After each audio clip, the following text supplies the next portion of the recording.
So I was left with the last option of Pornhub. So I wrote them a message, and within like half an hour, they got back to me saying like, "Get that show over here! Like, yeah, come on, do that over here. We don't care. Have fun." Oh, yeah. So you're on Pornhub now. Yeah, it's all free on Pornhub if you want to watch my show. You're listening to Fucks Given, the one with Armando.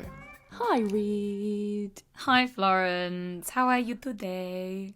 We're in like sleepy slumberland today. I know. I asked that question so happily when I was just like, I'm dying. Yeah. I could not get out of bed this morning. It was the last thing I wanted to do.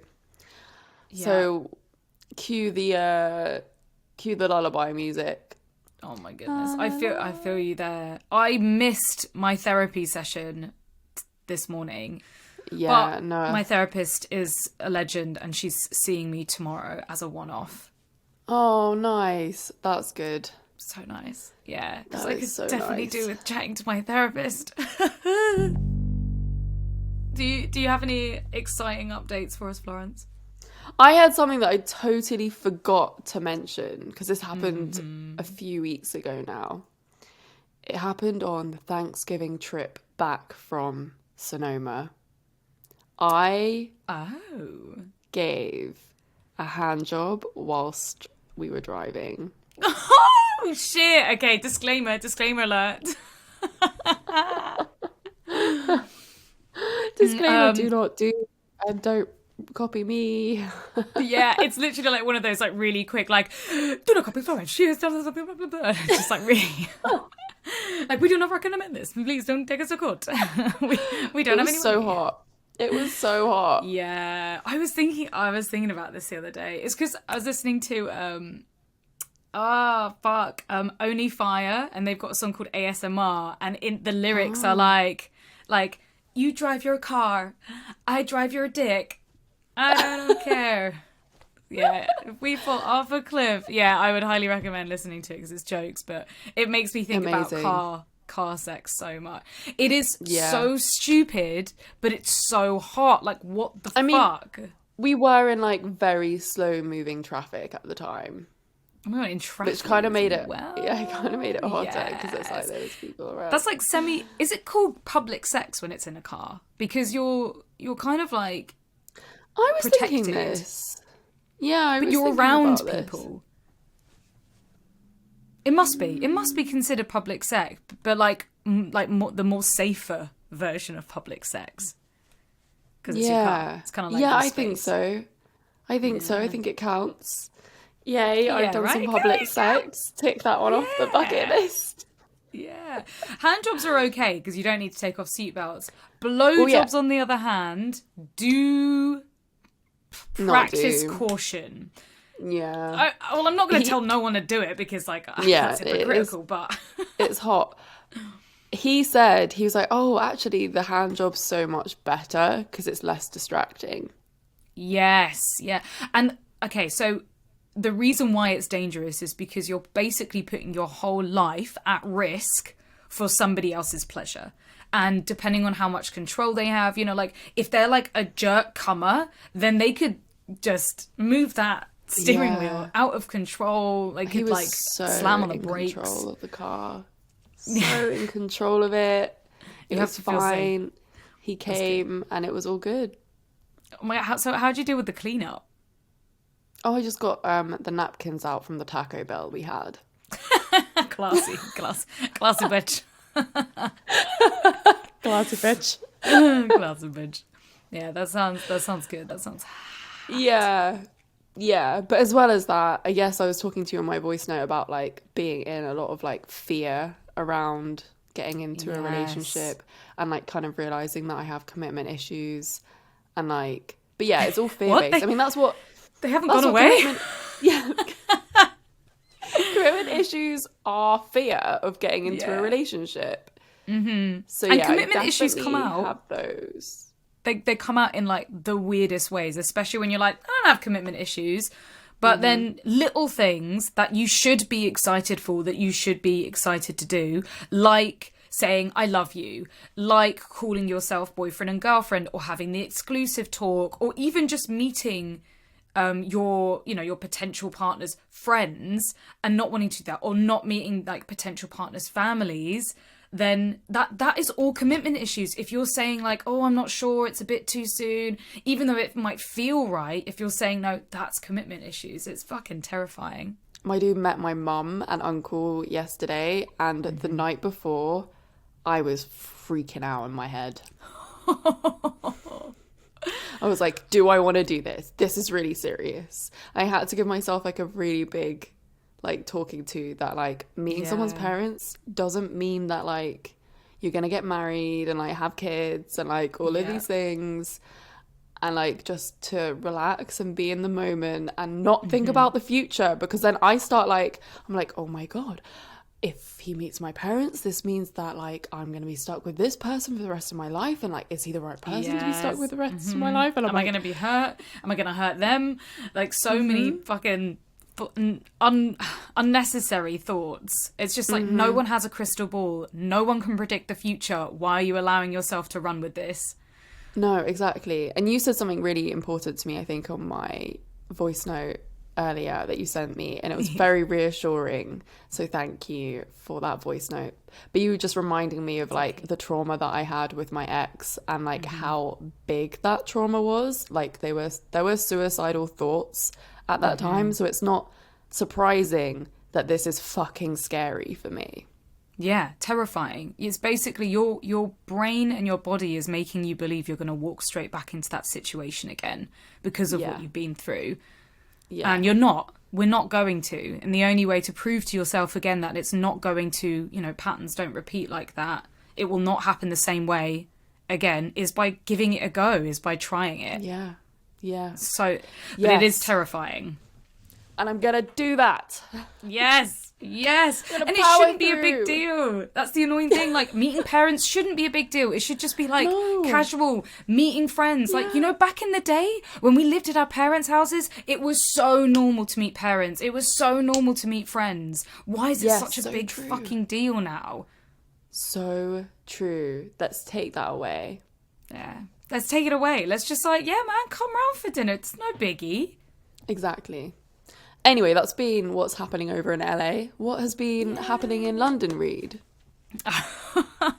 Well, again, going through it, lots of big changes. Not super sure if I'm ready to talk about them quite yet on the podcast, which is really difficult for me because I really want to talk about them, but I have to really figure out where my head's at. But just know that I'm doing okay. I'm going through the motions, and I'm learning a lot about myself, and I'm learning a lot about things. The curious fuckers are going to be like, what the fuck is she talking about? I know. But I will tell you. See. I will be telling you for sure. Like, not telling you hurts deeply, but I think I just need to just figure out a few more things first before I tell the world. Yeah, and I think that's so fair and actually very healthy.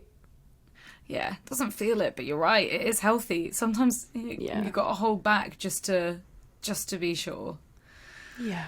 Yeah, so, you need to sort out you first before you start sorting out the curious fuckers. Exactly, yeah. And I'm sure I'm going to have some... I mean, I already have some fun stories to tell you guys. Ooh, very excited. Yeah, I'm in a really good place with especially like doing my new therapy and working on myself a lot and really like looking inward in myself and just wanting to, I don't want to say like make myself better because that sounds like I was bad before, but I there is improvements that can be made to make my life and other people's life. Yeah, self-work. You're doing the healing. Just doing everything right now. Actually, it's almost a bit too much, so I'm really excited for the Christmas break and just to like switch the fuck off because finding that so hard. Oh, and also I've got my ADHD assessment results coming on Thursday, so we'll find out if I have everything or if I have ADHD or if I have nothing and all of it was all up to me. That's the scary one. So yeah, it's going to be a lot of like learning. Yeah. But for now, we're going to talk to Armando about being an artist and dealing with censorship. And we love Yeah, talking about buddy. censorship, don't we, Reed? Yeah, it's one of our favourite things to complain about. Literally. That Yeah. British moan. All right, let's Yeah, get I was him in. thinking like, what is it, like angry women? Or what's it called? Moany women? Pissed off women? What? What's it called? There's a show that's about women that are pissed off with life. Anyway, we're that. There we go. Let's bring him on. Armando, hello. Howdy, bonjour, bonsoir. Oh, I All love the way that. from Paris. Paris, ooh la la, oh. And so you were saying you're Canadian living in Paris, which is so cool. Why Paris? What is popping off over there? There's just, I think, like, there's more art stuff going on than Canada. Like, I can't look at, like, landscape paintings of, like, mountains every day.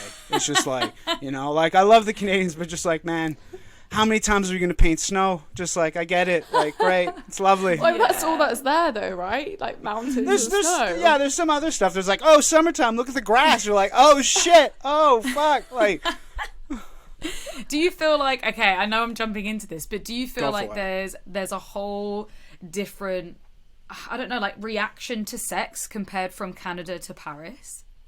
yeah, there is. There is. A lot of my Canadian friends don't talk to me about my work. They don't talk to me about my erotic paintings. Interesting. Whereas, like, here in Paris, like, I live, like, 2 blocks up from, like, the red light district. So, like, I feel right at home. Oh my god, yeah. just like- Brilliant. Yeah. So, yeah, I know the French, like, when I show them, be like, yeah, hey, I made, like, a vulva painting. And they're just like, that is, like, so nice, you know, like, it speaks of so much volume to me, you know, like, oh, man, like, it's just, like, reminds, it's like, they go on a whole tangent, whereas, like, my Canadian friends, I say, hey, painted a penis, and they're just like, wow, didn't need to see that, but thank you for sharing. Thank you. That is crazy. So you're an artist. We jumped straight into a question there. Could you Yes. introduce yourself? Sure. Because I've seen your paintings and they are fucking incredible. Thank you. Incroyable. Incroyable, la la, l'artiste. Yeah. Watch us get really racist throughout this whole fucking show. Fuck's sake. So to introduce myself, yeah, my name's Armando Cabba. I'm a painter. I do erotic work, so maybe some listeners might know me if you've seen like a hyper-realistic bit on Instagram and you've wondered, how the fuck is that gone there? That's probably me. Yeah, That's most likely me. Yeah. Yeah, I definitely saw some stuff on there that I was like, how is this on Instagram? It was like a close up of like a penis penetrating an Oh asshole my god, or so a good. vagina. Such a beautiful piece of art. You have Thank you. talent, So sir. good. You have Thank you. talent. Thank you very much. So, can you tell us a bit about your journey? Like, what got you to where you are now? And I mean, is painting your everything? Do you have like a coffee servicing job on the side, or you? And why Tell us sex? Okay, all right. Painting has been like my thing since I was like 16. I fell into it by accident. Like, I originally wanted to be a rock star, do music, but I never got into Amazing. bands. So they were just like, you should go make macaroni owls. Like, go do that. And I was like, okay. And then I went there and I sucked at it. And my teacher was going to switch me out, believe it or not. And then it just kicked Whoa. on. So did portraits and all that. And then I guess when it came to sex, it was the Tumblr ban that like set me off. Yes. Oh, R.I.P. You know, Tumblr. we started on Tumblr. That was like the first Really? place That was where the we OG put out place. Come Curious. It was like we did the whole like agony aunt thing because people could ask anonymous questions on there. Yeah. And like we just like repost all the hot sexy images we found. There's some great on images there. Tumblr. Yeah, It I used it for porn. It would be my place to find pornography, or like at least my little warm up before I go into the actual like hardcore shit. But it was so sad when they basically scrapped it all, and now Tumblr's suffering. Right? It's just we're not getting it back. Yeah, it's still there, believe it or not. Yeah. Like, I still use Tumblr. Like, I love how, like, no more nudity. It's like, okay, I think that lasted for like a day, but like people found a way. And Oh, the ban- how do you put stuff on there now? I still don't know. I figured out how to do it on Instagram, but Tumblr Yeah. still nails me every time I post a painting. Like, I can't get one by. But some people are still Wow. doing it, still got the gifs, still got all the close-ups, still got everything. When I saw the rules for Tumblr saying, like, no more nudity, or it's, like, in context of art, they used Michelangelo as an example, saying like, David's okay, but you can't have, and they put in like quotes like females presenting nipples, and I was like, this is fucking God's ridiculous. sake. Yeah. So I decided one day, like, I'm going to paint a close-up of a vulva, name it after a Renaissance painting, and see if that sticks. And I did that on Instagram, and it stayed. And it really just came out of nowhere. Mm-hmm. It stuck. Like, it didn't get reported. It stayed there. And then I had a lot of, like, my followers being like, okay, Armando's going in a different direction. Like, okay, all right. And then I just kept going with one painting after another with another scene.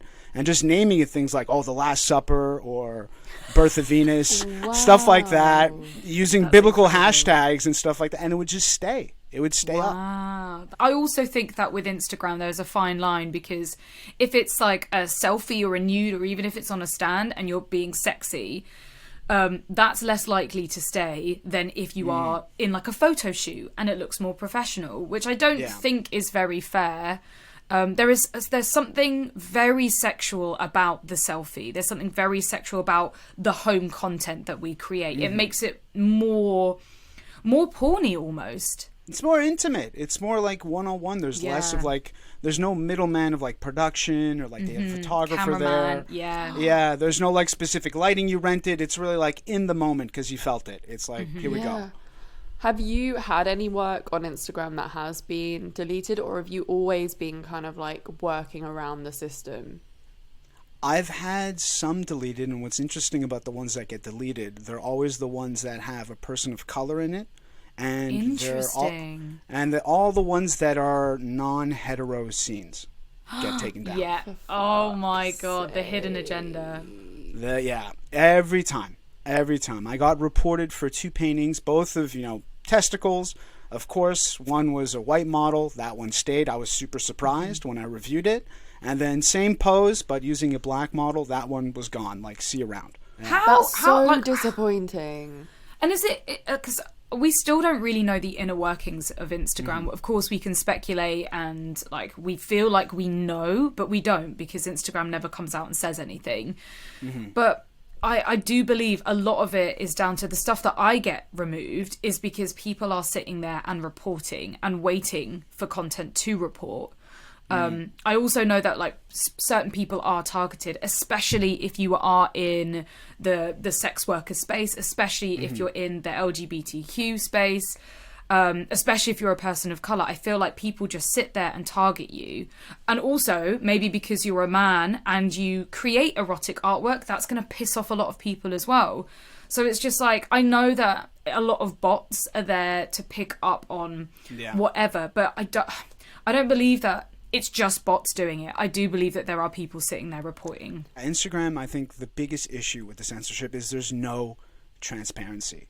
There's no, even when I've had things reported, like you said, is it a bot or is it someone who's just like, which has happened because I use biblical hashtags. I've had people of that faith get into my DMs very angry with me about my paintings, saying that's not The Last Supper by Michelangelo, and then I, depending on my mood, will fuck with them and be like, yeah, it totally is, I think your phone's bugging, you should clear your search history when you're on Pornhub. And they're like, oh shit. I'm like, try restarting the app. And like, okay, give me a second. And then they restart and they come back, it's like, it still looks like a butt plug. I'm like, that's so weird, because I see Jesus, I don't know what you're doing, man, no God, judgment though, stop. No judgment. So your friends and family, how do they feel about your work? What a question. It's been mixed. I think my French friends are really supportive. They really love it, but it's also, they're so used to it. When they come into my studio and they're like, what are you working on today? I'd be like, just doing video lessons on teaching people how to do a cream pie. And they're like, oh, nice, interesting, really cool. Love the use of color.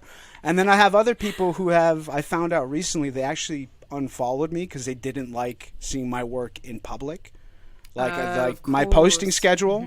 So they'd be on public transit and I decide to post being like, here's a painting, and they'd be like, oh, Jesus Christ, oh, for fuck's sake. And then so it got that far.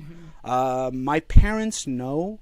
My dad found out what I was doing because his colleague sent him an article about my art and he didn't understand it was my art. My dad started writing back being like, why are you sending me porn at work? I don't understand. Oh my God. And he was like, no, it's your son. He's like, what do you mean it's my son? He's not doing porn. He's like, no, it's painting. And he's like, oh shit. And then he called me up saying like, oh, so you're painting testicle these days. Like, how's that going? Like, it's going great. Love it. Oiled up, ready to go. It's like, right, if you're happy, we're happy. Like, Oh, that's it. that's nice. That's what you want to hear.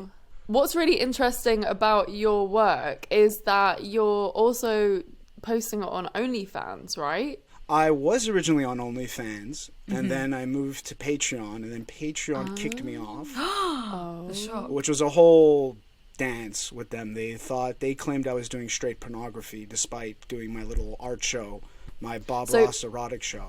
Please tell us I about need that. to know more about that. Yeah, I need to Your know more Bob about Ross art show. Because I love Bob Ross. He is just like We all ASMR love to the Bob max. Ross. So another idea that kind of started off as a joke, just kept circulating around, being like, wouldn't it be so funny if you did like Bob Ross, painting assholes, like teaching people how to do it, being like, happy little clits, and like every pube needs a friend, like, ooh, like it'd be so funny. And then one day it just kind of hit where I had my camera and I was like, I should totally do it. And I first started with OnlyFans, and it went well. I had a warm welcome from like the sex worker community because a lot of them knew me, and they were kind of really just more surprised that it took me this long. They were just like, where the fuck have you been? Like, the door's been open. Like, what are you doing? Like, welcome, get over here. Yeah. And then I moved to Patreon because there was more options for art, getting prints and all that. And then there was a good like 3 weeks where nothing was making sense. Like, they offered to make your prints, and their partnering company refused to print my art. Wow. Because they labeled it as obscene, and they didn't tell me. There was no notification. There was no like, hey, contact support. I had people who were signed up who waited, I think, like over 2 months. There was no news. They even took the money from my earnings to produce the work, and they never sent it. Oh Wow. my goodness. Okay, that is awful. Yeah. And then finally, Patreon then sent me a message saying, we're doing an erotic creators club. We want to talk about censorship. Do you want to sign up? And I signed up. Then after there was so much demand, they asked me to be a captain, saying, can you lead a club? And I said, I'd love to do that. Like, all right, fuck the print thing, but like, this could be interesting. And then 2 days later, I got an email from Trust and Safety saying, hey, you're making porn. That's not accepted here. You have to fucking leave. And I was arguing, saying, like, I'm painting. Like, you see my hands. I'm fully clothed. Yeah, I'm Like, a there's a captain ref- now. Like, what? You can't do Like, this to like, me. like, why are you asking me to leave now and talk about censorship? Yeah, like, I'm a goddamn captain. Look at me later on my fucking jersey. Like, you promoted me. And so it ended up being this whole dance between them. Like, for 2 weeks, I was emailing them, and I needed a platform. My videos were too large for OnlyFans, so I couldn't go back. So I was left with the last option of Pornhub. So I wrote them a message, and within like half an hour, they got back to me saying, like, get that show over here. Like, yeah, come on, do that over here. We don't care. Have fun. Yeah, So you're on then Pornhub now. Yeah, it's all free on Pornhub if you want to watch my show. Oh, Amazing. sick. Like, describe your show to us. What goes on Pornhub? Yeah. So it's called The Joy of Painting, JOI. Yes, amazing. Bob Ross's, yeah. JOI is the, Jerk off instruction. Yeah, known in the sex world as jerk off instruction. Every time I try and write like Joy or my mate's name Jay, it always autocorrects to JOI. I think literally because I'm writing it so much on my OnlyFans. That's it's just like my so phone's like funny. I'm like, oh shit, sorry. So yeah, it's called The Joy of Painting. I think I'm like on episode like 76 now. Wow. And basically every episode is about like 30 minutes to about like maybe an hour, where I just paint one part and I just take you along the steps, saying like, this is how we're going to paint like a nipple today, or like, this is how we're going to do a rim job, like we're going to focus on the butthole tissue and the fiber. It's like the colors of the wind, like get in there with your palette, like. And it's been a lot of fun, and being on Pornhub, I have been well received. Like, the community has been positive, like writing me messages being like, are you actually fucking painting here? Like, is this for real? Like, it's like, you haven't pulled your dick out once. I'm like, no, I'm painting here, guys. Is it like a live show and people can like message at the same time? No, it's or pre-recorded. Oh, okay. So I've got mixed feelings about Pornhub because Pornhub originally I had it too also. Like, I'm fully on pay for your porn. I agree that, you know, hey, if you like an entertainer, whoever it may be, go sub to their profile. If it's on OnlyFans, whatever it may be, please pay for what you're enjoying. Support Yes, them. you're I'm with that. quite vocal when it comes to sex workers and like paying for your porn on your profile, which really appreciate. Because I mean, Pornhub has done a lot of damage, but they had that big change where they basically deleted something mad, like it was like millions and millions of videos that basically couldn't be accounted for by verified by verified accounts, and then it changed. I mean, I used to get a lot of my porn, and I put my hands up. I watched a lot of porn that I didn't know where it came from. I watched a lot of free porn because it was just a very user-friendly site. It was easy to use when you wanted a quick wank. You know, it was very easy.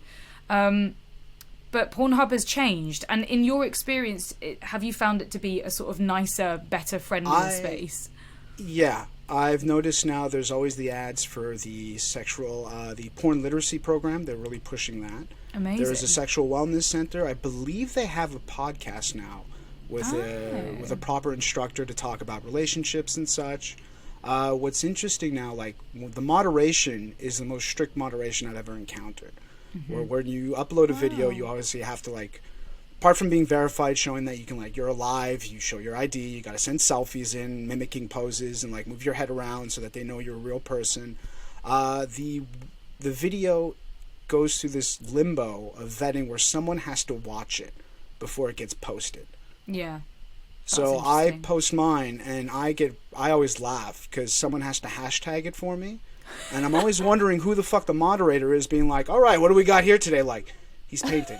Like, is it, when's the fucking gonna happen? Like, when, okay. And then I get these hashtags of like, joy, POV, solo male, close up. So it's pretty funny. I really want to contact the person who's looking over my videos. That's like, so cute. Hey. On the subject of using other people's work and putting up for profit, as Pornhub have done for thousands of years.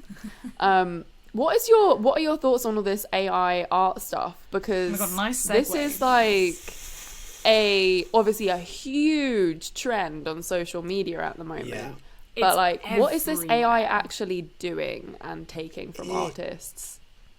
It's, oh man, it's just like, it's kind of become this dystopian nightmare of what it's become. I think with AI art, the thing is, it says it's inspired by other art on the internet, and that it's gathering images and that it bases it off of, whatever. When the tool came out, I was excited about it because I think a lot of artists thought it was a tool. People pay £6 to get 50 images on that website that everyone's been using. I lost my mind finding out people were paying for this. I thought it was just like a gimmick. I thought And it was a like, gimmick, like free. And no, people are paying for it. They are raking that shit in. So there I could understand where it was like they are, as you said, inspired by, but it does look like they are just superimposing my they're face stealing onto somebody else's art.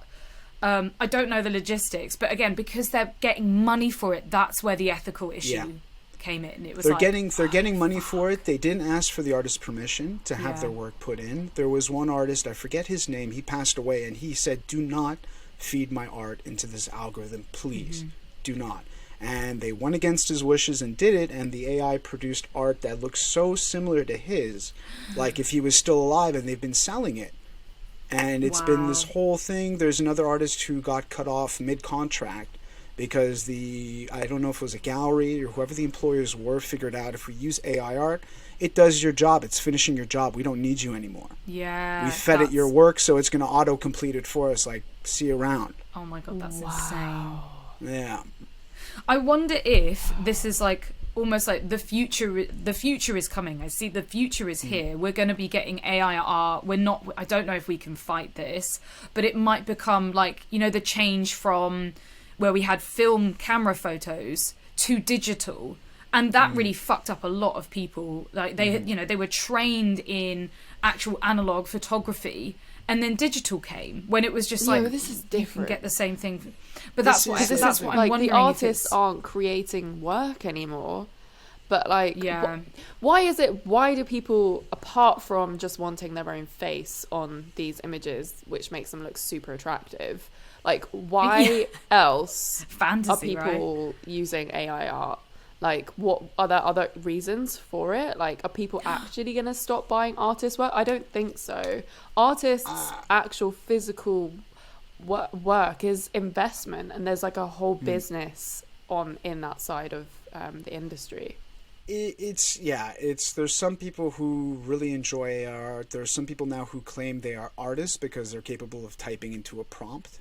Oh my god, which is becoming another. No. So like, I remember having a discussion with someone saying like, I do AI art. I was like, what the fuck does that mean? Like, well, I know how to type really good things in prompts. I'm like, listen, if I order off of like Uber Eats a pizza and I describe the pizza I want, that doesn't make me a chef. That does not make me a chef.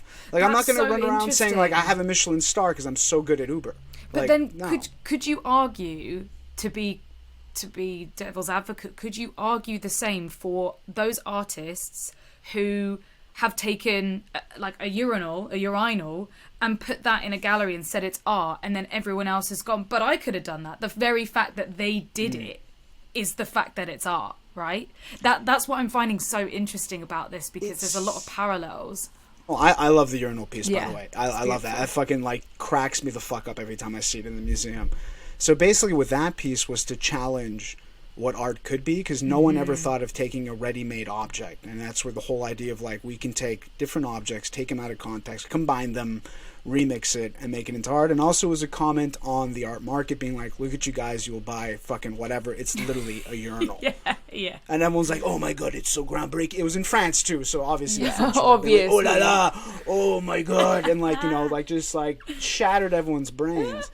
But with AI art, I think a lot of it is the people who are pushing for it are not artists who have like that knowledge or the training to see this as like, when I saw it, I was like, cool, I can type in an idea of a model with lighting and have a reference, and then I could work from that to draw or paint whatever. Whereas now people are just going in there and like, I've seen a lot of people typing in some like erotic stuff, being like, big titty redhead, blue dress with her like thong around her ankles, and getting these like weird things. It's very tempting, especially when you've got like Rule 34, if you've got like some unusual kinks and fetishes, and it doesn't really matter what you're seeing, you want to see some weird shit that you can't actually get or see without artificial intelligence. Actually work that specifically?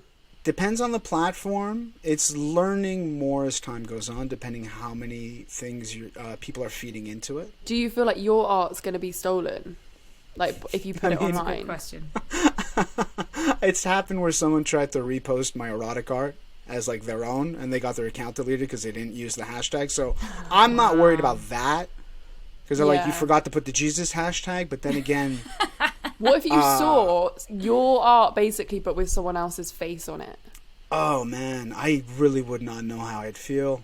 Honestly, I think I'd be like, cool, but there's no credit. There's no saying like this was inspired by so and so. No one asked me. You know, if it's for your personal use, fine. But also, like we said at the start, people are paying money to have these images generated for them. Yeah, paying money and putting them out on their, you know, like using them in their profile photos, using them as headshots, because they are amazing. Like, of course I did this because I'm so interested in artificial intelligence. It fascinates me. And a lot of the photos that came back weren't sexual at all, apart from one where you can see that I've got no underwear on, which is really interesting. Oh. Okay. Oh, wow. I mean, I am fascinated by it. What photo did you put in to get that? So the app that I used, you put in 10 to 20 shots of yourself, and they recommend doing like sort of like mid headshots, clear stuff to see your face. And I think it depends, because I think they amalgamate all of that information, because it takes a while, you know. You put in 10 to 20 shots. I think I put in like 20 shots of myself in there. So a mixture of selfies and actual like photography, portraits and blah, blah, blah, headshots. And it took 20 minutes, and then I got results back. It is a fascinating thing to look at, but I think as an artist, seeing so many other artists now posting their work compared to what AI is doing, and even like the AI is forgetting to remove their signature from the images. Oh my god. And like it's really like you're there, and like the developers are saying no, but it's like art for all and all that. It's like, guys, there was never a problem. You gotta do it right. If you're gonna steal, like there was never a problem with artists making art. Like Yeah. it was always there. Yeah, it would be really cool if the AI credited every image that was like involved in creating that one I did thing. think this, but then it would be admitting to stealing, and then there would be an issue, you know. Then there are royalties. How much does the artist get? How do you let the artist know? Do they have to sign a contract and all the legal work that goes into it? Florence and I, we got AI partners. There's an app where you can literally download. We should do that. It's like an AI partner, and you can choose, you know, what gender it is, including having a non-binary or genderless person. You can choose like what it's supposed to look like, what voice it has, whatever it is, and yeah, like you basically chat to this like not real person. And I was so challenging. I was gonna say mean, but I'm not mean. I was so challenging. You know, I would like ask it all these horrible questions and just like, well, why don't you want to fuck me? Like, do you not love me? You know, like I know I would be annoying. I would send it a text Yeah. at like midnight, drunk, being like, "What are you doing? I see you're online. Like, like what's going on? Like you left? What? up? Okay." you seeing You her up? again? Yeah. Oh, is she in the room with you? Like, I can't talk. Like, okay. I was always asking it stuff like, yeah, do you like being dominant? Like, how would you spank me? Would you put me over your knee? All of this stuff. And they're just like, I love you either way, you know? And it just like, wouldn't know how to react back. You could pay more for the dirty chat. I was like, all right, let's see. Anyway, it's fascinating. The moment I can get an AI sex robot, I am fucking there. I will pay any money. Yes. I would love to hear your fuck off story, Armando. So this one happened. This is like we're going in the way back machine. I was like just coming out of my first relationship, and I don't know, like I guess like the floodgates of becoming a whore just like opened wide for me. Like I was everywhere. I was at the point where like talking to anything that moved, like even like a plant. I would be at a house party being like, damn baby, you photosynthesize, like, oh shit, like, oh damn. So this was back in the day. Like I didn't have a smartphone. I was still living at home with my dad, and I got brave one night and I went on Craigslist and I went to the casual encounters. I didn't think anything was gonna come of it. It was 10 o'clock on a Tuesday. I said, whatever. So I answered one listing, and I said, fuck it, like, what is this anyways? I got a reply back in 5 minutes, and it was from an email that didn't really have a name in it, so you couldn't really Google this, you couldn't find them on Facebook, and they were saying, yeah, I'm down, like, where are you at? Like, okay, well, I'm on this part of town, I could come meet you. It's like, yeah, come to my place, this is the address, see you soon. So I just picked up my stuff, didn't think about it, got out. My dad was like, where are you going? It's 10. I was like, I'm going to see a internet friend. And he was like, okay, like, all right. So Internet friend, that couldn't be more suspicious either. Like, who has it? I know. And I got into the tube. It was like a 40-minute tube ride. Showed up to this part of town that I usually never go to. I have no idea what's going on. I sent a message to my best mate saying, I'm like, hey, this is the address. I'm going here because I clearly thought with my dick tonight. If I die, send the cops here in the morning. If you don't hear from me, like, I'll leave clues for the detective. It will be great. Like, don't worry. I got him covered. And he said, all right. So I knocked at the door, and I had no idea what was going to happen. And this tiny woman opened the door. She was wearing a leopard-like bathrobe, and she said, hello. I said, hello. I said, I'm Armando, and she didn't want to give me her name. So I was like, oh, okay, cool, fine. So invited me in. I sat down. All that I remember. The only form of dialogue we had is she looked at me and said, "Do you want some wine?" I said, "Sure, I'll have some wine." So I had a glass of wine. After she said, "Hey, do you want to smoke this joint?" I said, "Sure, I'll partake in the wacky tobacco." So I smoked a joint, and then we just jumped into it. Like I remember, it felt like choreography. Like the positions were switching like on beat, and I didn't even have time to take my socks off. But I do remember at the end of it, I was missing a sock. So after everything was all said and done, I was laying there. I'm next to her. She just gets up, puts on her bathrobe, goes into the kitchen, comes back with a glass of water and says, "You gotta get the fuck out." I was like, Oh my god. I was like, okay. And this is one of the first times I've had like a hookup experience, like hookup culture. So I was just kind of like, okay, can I look? And she was like, no. She's like, gotta get out. I was like, I don't know where my sock is. Like, are you really using that excuse? Like, classic sock excuse? I was like, oh my God. I was like, I don't know where my, but anyways, okay. So like, I just put on my clothes, no sock, just put it in my shoe, went outside. We didn't even like hug or anything. It was not even like a high five. It was just like, see you around. And so I went outside. It was pouring rain. And I had like a Mulan moment where I was like looking at my reflection in puddles.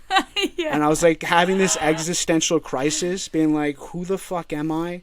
Public transit closed, so I ended up walking home. So I ended up getting home at like 1:30. And then I thought the story ends there. But fast forward a year later, I'm in uni. My friend calls me up. He's like, yo, can you come to the class? I need help with this drawing. I need drawing techniques. I was like, yeah, sure, I got you. Go downstairs, go in the classroom. I'm looking at his drawing, and I look around the classroom like 30 people, and she's there.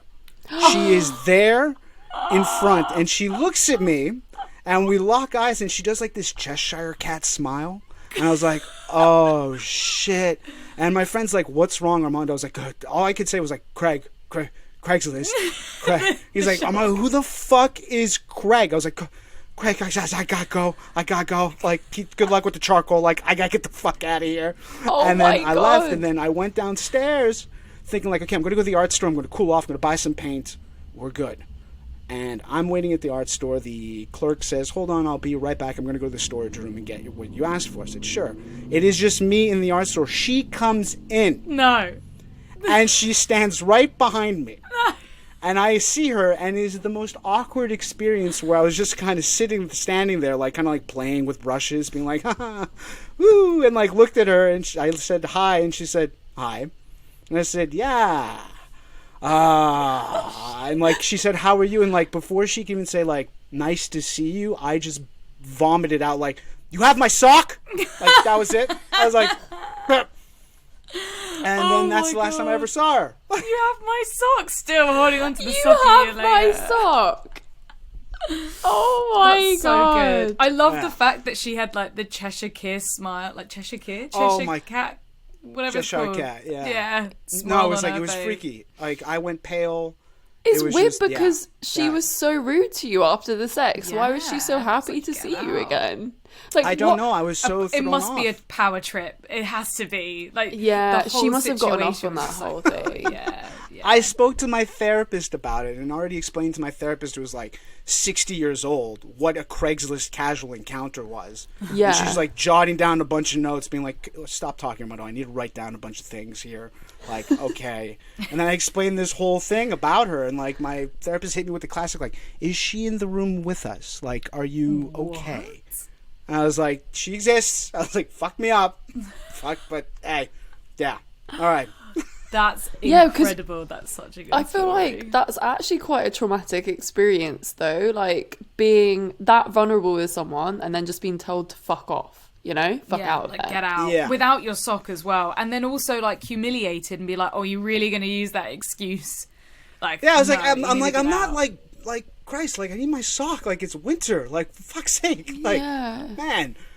So mean. If that had happened, What the if hell? we'd switched the genders, right, Yeah. that would be unacceptable. So yeah, we Yeah. hear you. We want to validate that Thank you went you. through a really traumatic experience, and of course she will still be in the. And then on top of that, you had double trauma by like walking in on her, basically. Yeah. But yeah, Craigslist. I mean, this is for the younger listeners before Tinder and all that. It was I Craigslist. you know what? Whenever Craigslist is involved, it's an epic story. Yeah, I have no idea if I'll ever run into that person again. But hey, if they're listening, you still have my sock, man. It's been over Still 10 have a years. sock. You got my fucking sock. Give it back. Oh my God, that was such an incredible story to end on. Thank you so No much, worries. Armando. Thanks for coming on the podcast. This has been such an Thanks for having interesting me on. episode as well. Like, we don't really often talk about art and stuff, and like I've studied art like my whole life, so it's actually like really refreshing and nice to have these conversations, and I hope people found it Yeah. interesting as well. Yeah, Thank you guys for having me on. Like, it's so fun just to talk about erotic art, just paint and vulvas, scrotums, assholes. It's all Yes. beautiful at the end of the day. it is all beautiful. And of course, can you tell our curious fuckers where they can find you and find your work, and also pay to see your stuff? Please shout it all out. Oh, okay. Well, you can find me on Instagram at Armando Cabba. If you want to find me on Pornhub and learn how to paint, or maybe you just want to watch me paint an asshole and talk about like rainbows and stuff for an hour, you can find me on Pornhub. Just type in my name or type in The Joy of Painting. It'll be there. I'm the only one painting on that fucking site. Yeah, the joy I of love painting, it. I hope you amazing. get so many more views from like the curious fuckers. They're gonna be like, oh, okay, cool. Oh, it's not bad. It's not bad, yeah. We're gonna stop by. Yeah. Which is just like, yeah, I just get comments from people being like, Jesus Christ, I came here to have a wank and like, I want to get a sketchbook. Jesus Christ, like, this is good. It's not bad. That would be So beautiful. That would be. I feel like that could be the so nice good. wind down, because after you have the wank and you come and you're like, oh, the shame. Can't believe I've been watching that. If they just get directed to your work and have the nice wind down where they feel comfortable and calm and just Yeah. like chill out a little bit, I love I that. think we would have a lot of happier people. Yeah. I think so too. Yeah. Beautiful. Well, curious fuckers, I hope you enjoyed this episode. As always, give us a rating and subscribe and follow if you don't already.